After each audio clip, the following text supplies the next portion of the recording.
Hey all, Glenn Kirshner here. So for the past 48 hours or so, we've been talking about this incredible revelation that Vladimir Putin has been commissioning militants to kill U.S. soldiers, putting out hits on our men and women in uniform.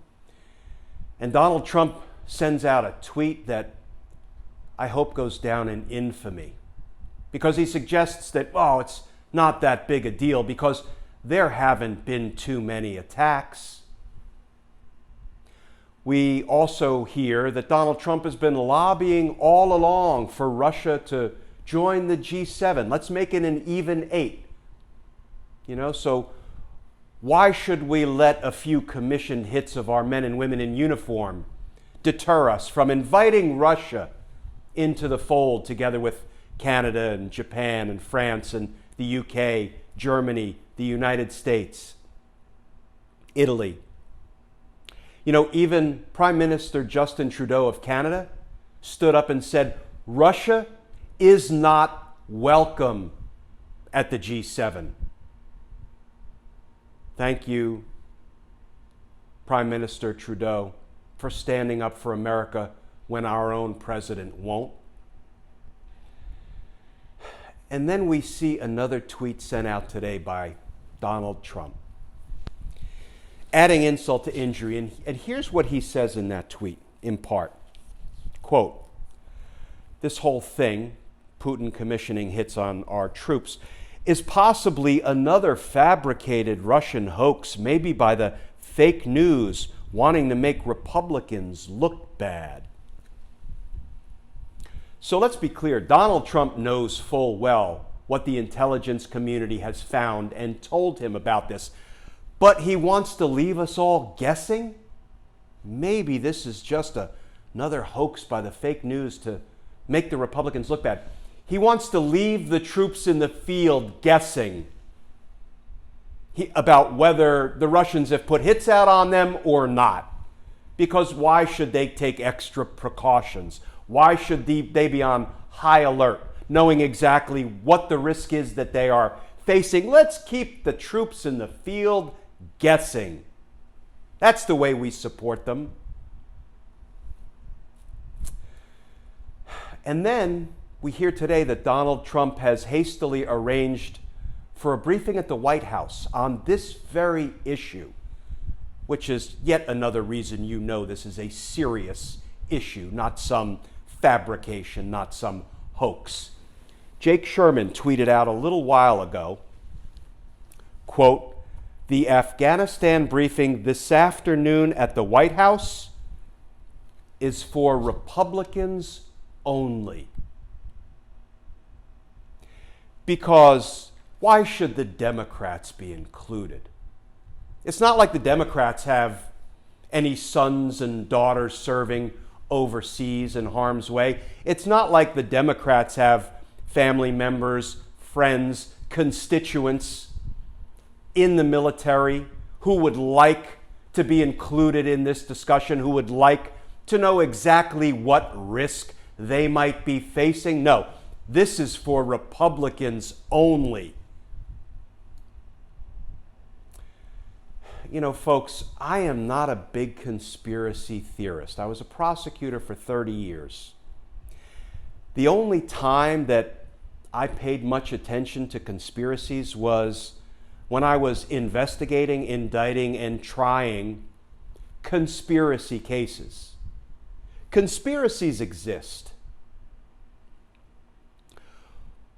I have racked my brain to come up with a logical explanation for why Republicans would do things like rig a Senate impeachment trial to exonerate an obviously guilty president. Why Republicans would remain silent in the face of a president tweeting out white power videos, would remain silent in the face of a president who has excused, if not enabled, hits being put on our troops by our adversaries.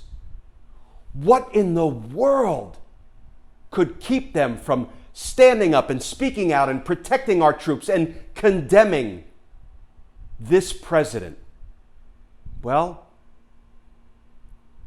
what we know from the Mueller report and other investigations into the Russian interference in our elections, we know that the Russians hacked the DNC server, and we know the Russians hacked the RNC server, the Republican National Committee server. And we know the Russians released the DNC emails and info and memos to great fanfare, damaging Hillary Clinton's chances at being elected, embarrassing the Democrats, and enabling the election of Donald Trump. We also know they have never released the RNC emails, the RNC dirt, the damaging information that Russia holds in its hands in that server. Could that be why the Republicans won't stand up and speak out? Why they won't condemn white power tweets and videos being sent by the president? Why they won't condemn a president who seems to allow Vladimir Putin to endanger the lives of our troops? Why they won't stand up and protect our men and women in uniform? And now they get their own private briefing at the White House about Putin commissioning hits on our troops. As I say, folks, I'm not a big conspiracy theorist. But could it be that Donald Trump is talking to the Republicans saying, you know what Putin has? Y'all better stay in line, just like you have been. You've been good little Republican boys and girls. You've left me in office. You've left me in power. You let me run roughshod. You've let me destroy the country.